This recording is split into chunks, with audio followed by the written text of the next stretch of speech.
Welcome to Your Next Stop. This is Juliette Hahn. I am a wife, mom, virtual coach, public speaker, and crazy obsessed dog lover. I am so honored to be able to take you into the life of someone that has followed a passion. Every week, I hope you are as inspired as I am. Welcome to Your Next Stop. Hey guys, how are you? Welcome to Next Stop Crazy Town. Love What You Do series. So this is really exciting because my next guest, again, is another Clubhouse friend, but she is doing something so unique and cool that I cannot wait for her to share her story. Michal Levison. Did I say that right? You did. Perfect. I got the, you heard it, right? You did. It's like you practiced while you were gargling this morning. All right, perfect. So first, before you share anything, I would love for you to give us your quote. I'm going to give my quote, and then we'll go into the episode. Awesome. So my quote for today is, "Don't fall for the trap of knowing is half the battle. It's a false assumption that if people just learn the facts, they can change their behavior. It takes small changes to our habits and environment on a consistent basis to create lasting change." I love that. Now, is there an author to that, or is that just one that... Me. That's me. me. You. I love that. Well, that's even better, right? So, okay, this is not a me, but it doesn't really have a person. It's just something I found on the website, the internet. The interwebs. Right, the interwebs. And it's, "The glow hits different when you are healing, crushing your goals, walking in faith, stress-free, happy, and focused." And I just love that because I think that's so, like, right now what both of us are doing, but like we have found an energy and people keep saying like, "Oh, you're glowing, you're glowing." Okay. So Michal, tell us, give us a little bit of your journey. So kind of don't go where you are now, but just like give us your backstory a little bit and then figure out how you got to doing what you're doing, which is just so freaking cool. Thank you. Okay, so I'm originally from Israel, hence the hard to pronounce name. And it's the most unusual name ever. I love it, but unusual's good. I mean, I love unusual names because it makes you stand out. It does. Or people just assume that my name is Michael. Whatever, same thing. So I moved to this country when I was 8.5 years old, obviously not of my own volition, came with my folks. And I was a pianist for a really long time. I started playing the piano when I was 3 years old. I built a career as a child. I competed, I performed on international stages. But by the time I was 16, I completely burnt out. So I had, bumps all along, on every muscle along my arms and down my back. And I was totally burnt out, like to a crisp. Right. And then I had to figure out, what do I do with my life now? Because I had this giant plan of that was going to be my career. I was going to Juilliard. I was going to perform. I was going to travel the world and live a fabulous life. And all of a sudden it was like, what do I do?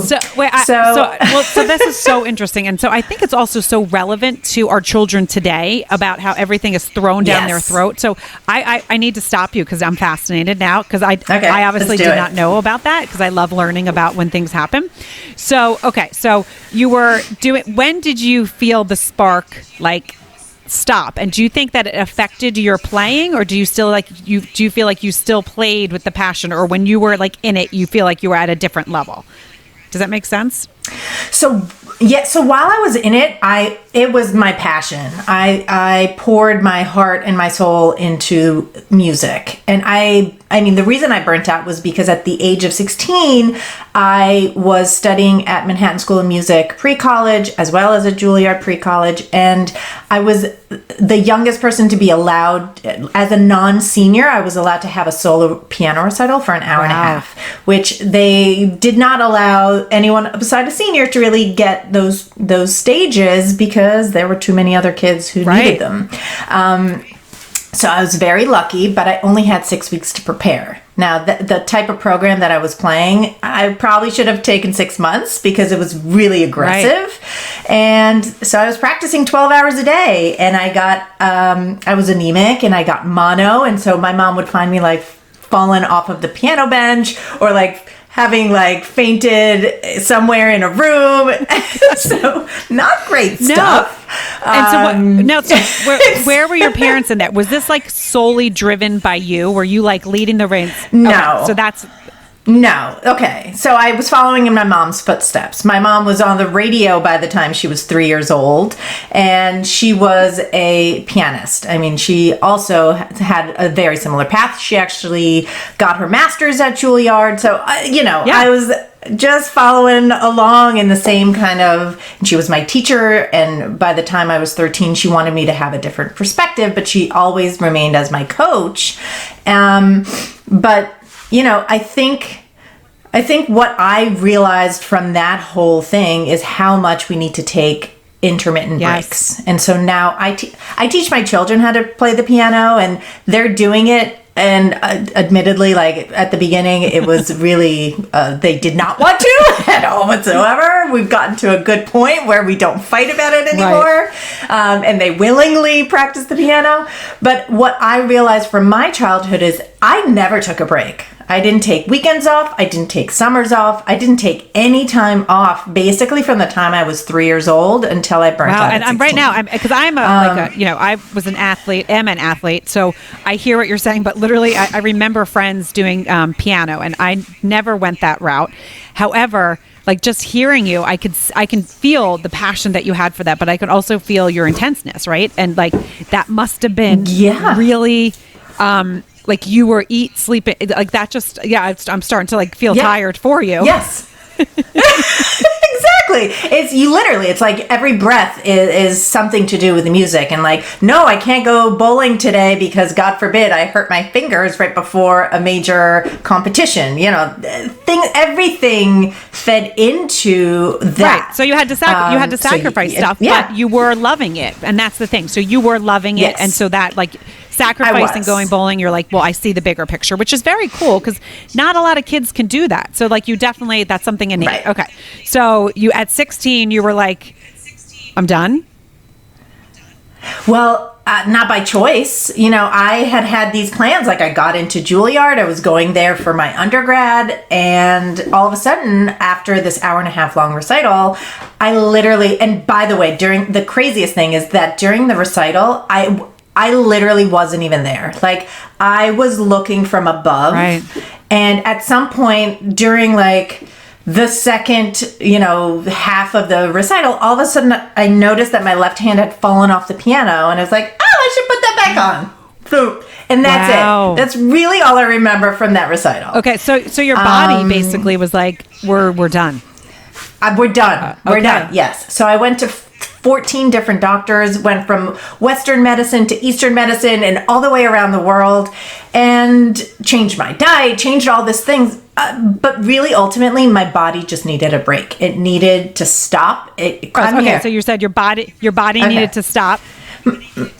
Yep. And so the thought of going and doing this for undergrad, obviously I couldn't continue to practice, 4 to 6 hours a day. That would just be unsustainable and unreasonable to demand of my body. So I stopped like cold turkey, which was really crazy because my entire identity was built into Michal as a pianist. Right, and also you're 16, which is a tough age. I mean, that's a tough. It's a tough age. It's tough. Not a great time. So that had to be really tough too. And so like, it was shattering. It really it shattered me because all of a sudden I didn't know who I was. I didn't know what to do. The irony is that I met my husband right after this happened. Or right before this happened, but we started dating right after this happened. Wow. Which is so interesting. Right.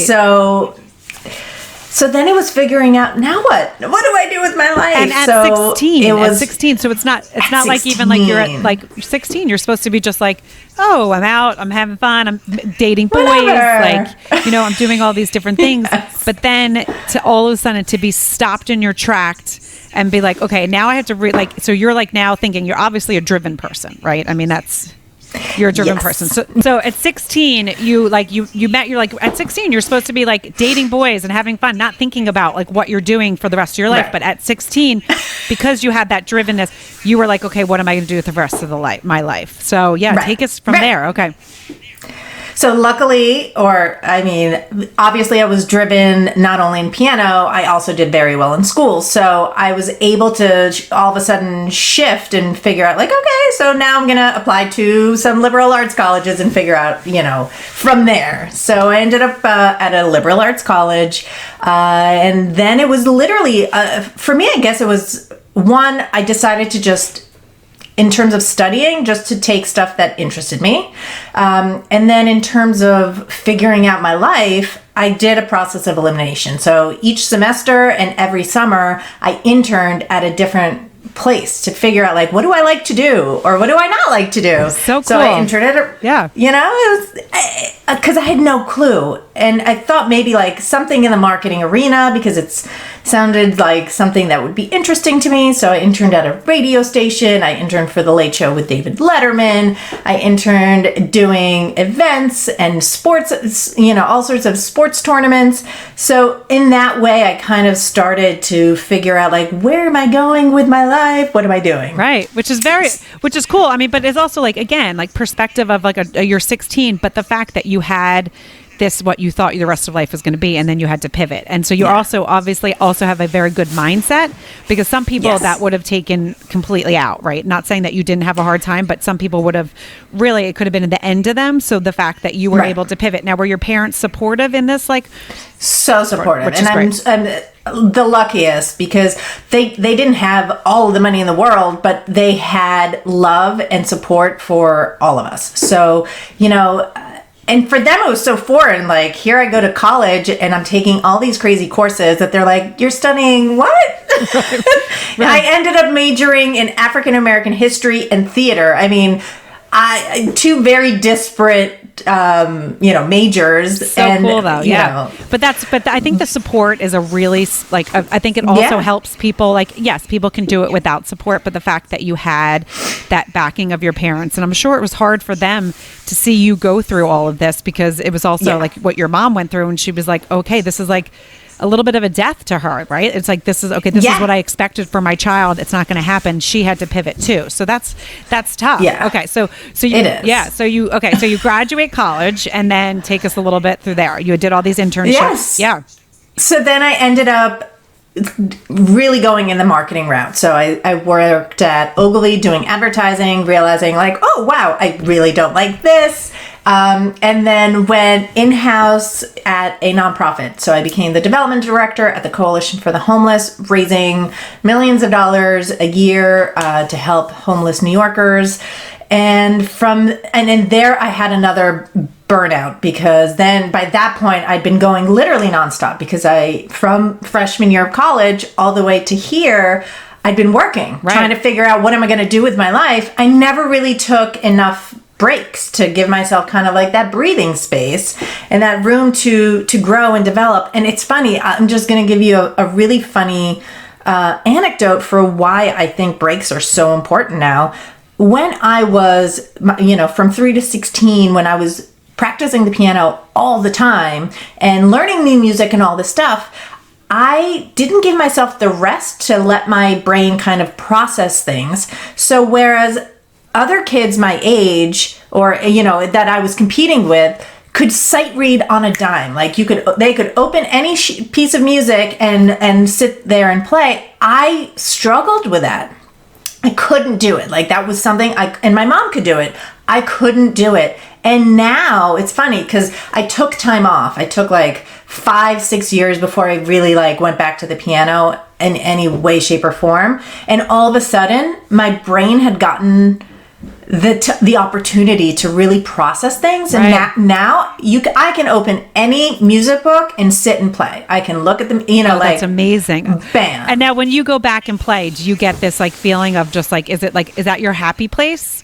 Yeah, it's just joy. It's joy. That's amazing. Yeah. That's amazing. Yeah. And so that's so cool though that you were like, again, but this is the thing that I want women to hear. So like you went, you were like, but you didn't realize, okay, I need a break, even though your body was like, you need a break. And then you did it again. You went, and then you were like, I did it again. I went hard. And then I knew I needed to quit. I quit my job, and my boss was like, no, we'll make it better. We'll make it better. Please stay. Don't go. And then 9/11 happened, and I was 4 blocks from the towers. I was the senior manager in the office. At 24, I had to evacuate 80 something people.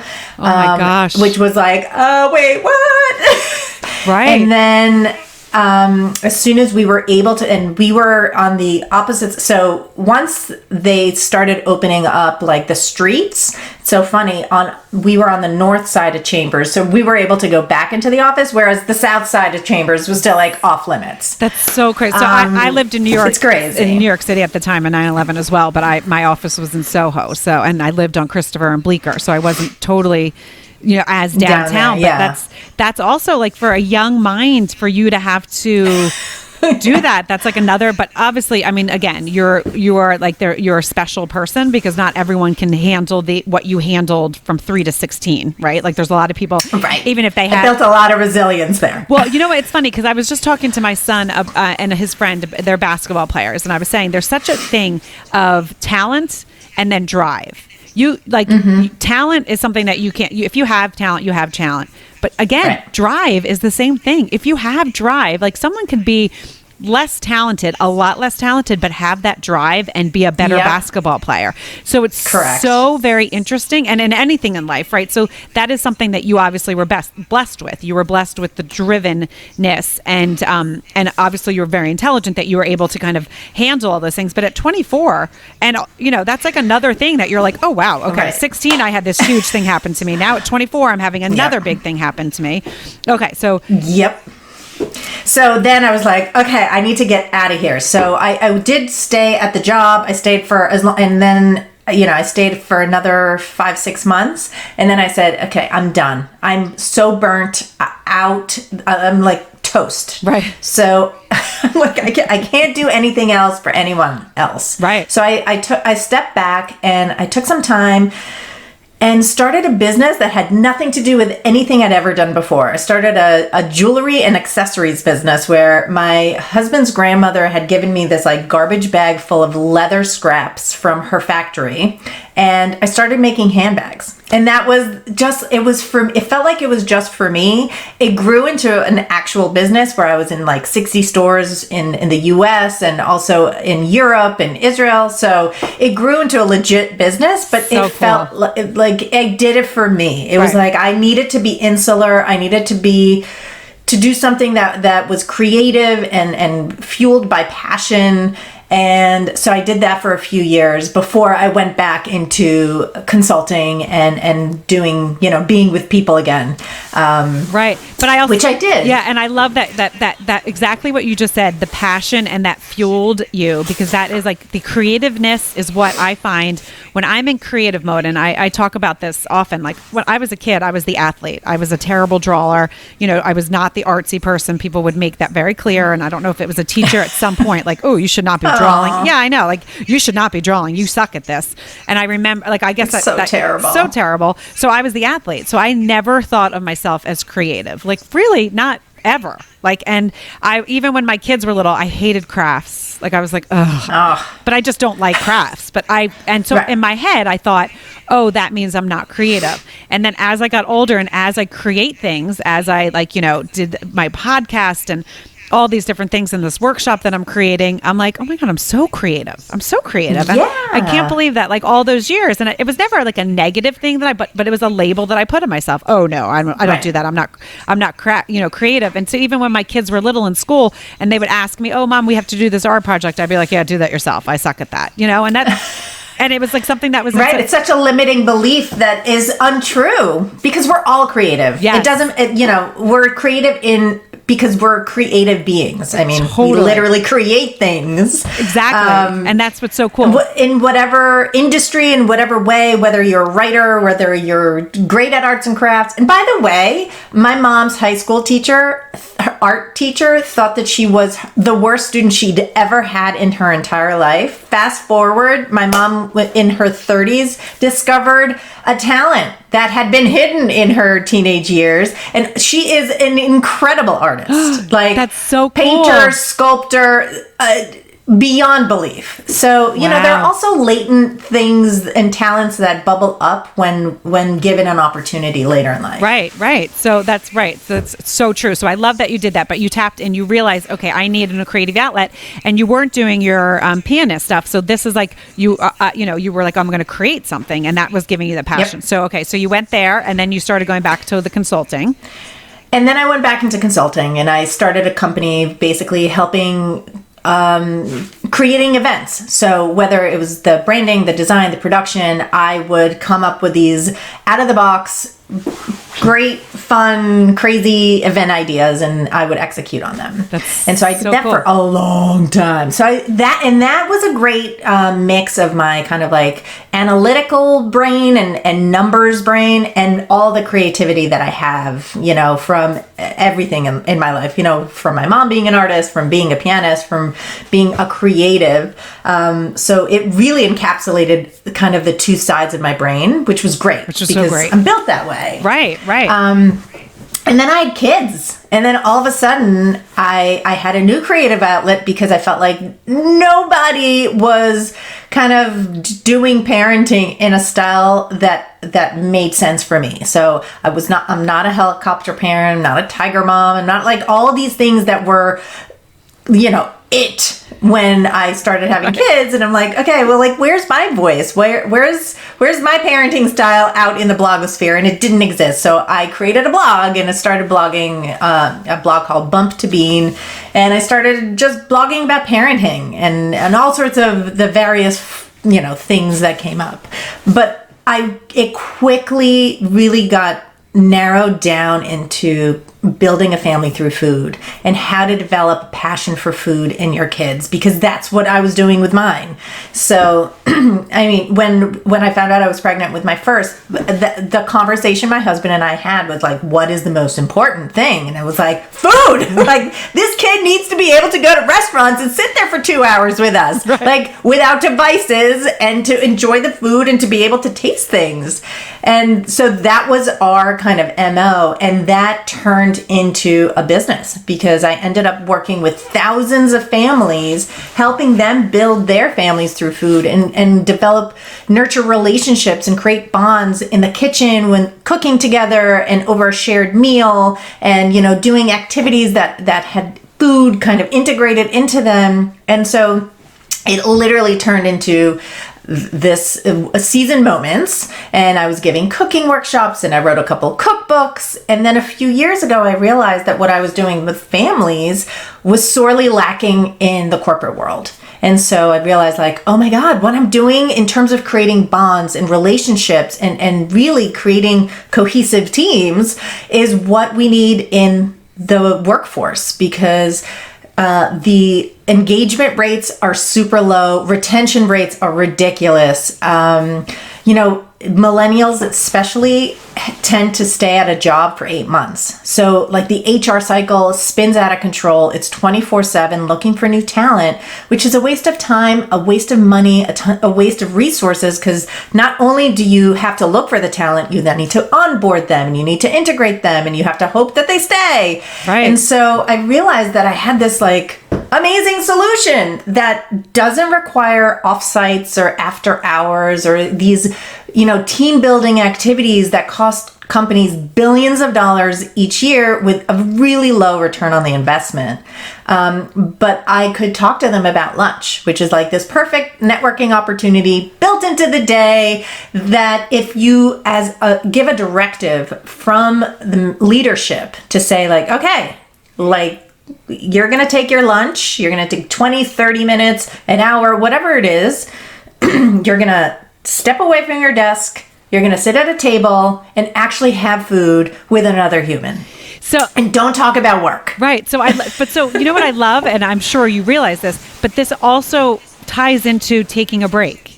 And that's exactly what it is. Yes. That is the driving principle here. And so that's what you took, those two lessons that you learned in your life, because you had to learn them twice, because a lot of times we repeat what we do, but it's just, it's human nature.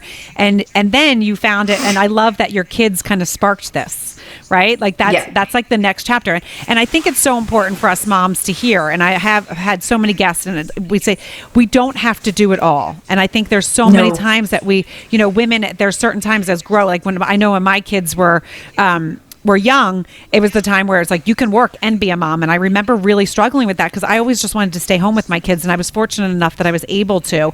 And I remember going back and forth. I had a call with a nanny. I was like going to go back to work, and I was traveling so much with my job. And I just remember being so sad, and my sister saying to me, what is going to make you a better mom and wife? And I was like, staying home. Right. And I didn't even pause. And she's like, well, then why are you going back? And I was like, I don't know, because I think I was supposed to. And she's like, no, you're not. And she was able to go back because she could work 1 day a week. My job wasn't that way. I was in alternative advertising. I was traveling everywhere.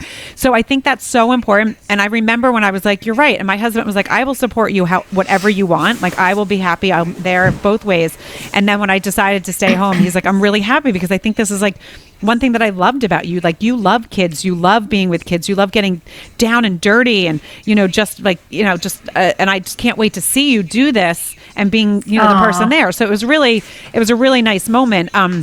But that is true. Like, there's some women that want to do that all, but I knew I was not going to do it well. Like, I was not going to be the best mom. I was not going to be the best employee, and I was not going to be the best wife. Like, my husband definitely would have been in the back burner there because I wouldn't have done it. And that's how I am someone that's all or nothing.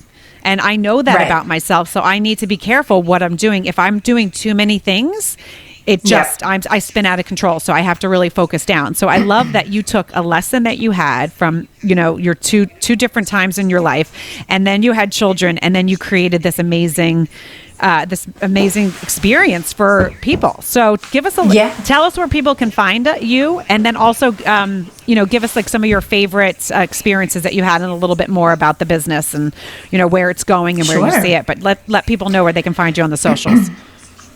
I'm at Season Moments everywhere. So on Facebook, it's /Season Moments. On Instagram, it's at Season Moments. On Clubhouse, at Season Moments. LinkedIn, it's Michal Levison. And then my website is www.seasonmoments.com. Okay, so I'm going to have, because I'm dyslexic, so I know anyone that's dyslexic, they're going to be like, what the hell? Can you spell all of those things? I would be like typing it in and spelling it wrong and being like, I can't find it. No. Yeah. So seasoned, like you're putting seasoning, something that is seasoned. So SEASONED, moments, MOMENTS. So like the moments around our table are these seasoned moments because we're sharing a meal, we're sharing about each other. I think that food is the universal language, right?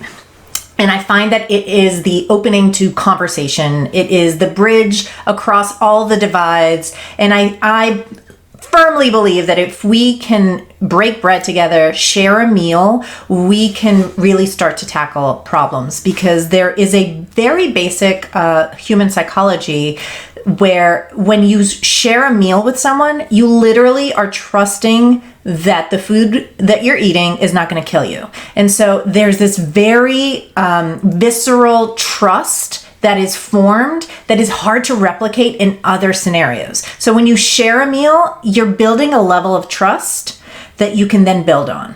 So I love to use this with families. I use it in corporations. I've even used it with communities who have come to me and said, we have a community of people who come from different backgrounds, who have different religions, different cultures. We don't know how to get them to talk to each other. We need to build a unified community. So I've created opportunities, through a shared meal where we can look at the similarities between us as opposed to the differences. If you take pretty much any culture around the globe, every culture has a stuffed dough, right? So you've got dim sum, you've got pierogies, you have empanadas. Like every culture takes raviolis, and it'll, every culture takes a dough and shoves something inside and calls it their own thing. And if we look at it that way and say like, oh my God, we do something similar. We do it like this, or, this is the seasonings then we learn a little bit more about each other, but we see how similar we are. And then Love we can that. build on it. And then we can have harder conversations because there's that baseline of trust that is built. And then we can use it as a foundation to really grow. That's amazing. Okay, so someone like say there's a corporation right now out there that's listening, and they were like, okay, we want to hire you to do this. Do you do the catering, or do you are you the organization of the person that organizes all the different aspects of it? So what I do is I offer, it's more workshops. So it's really well-being programming. Love so that. It's anything from, it can be a one-off, which is lovely. I come in, I do a workshop or I do a speaking opportunity.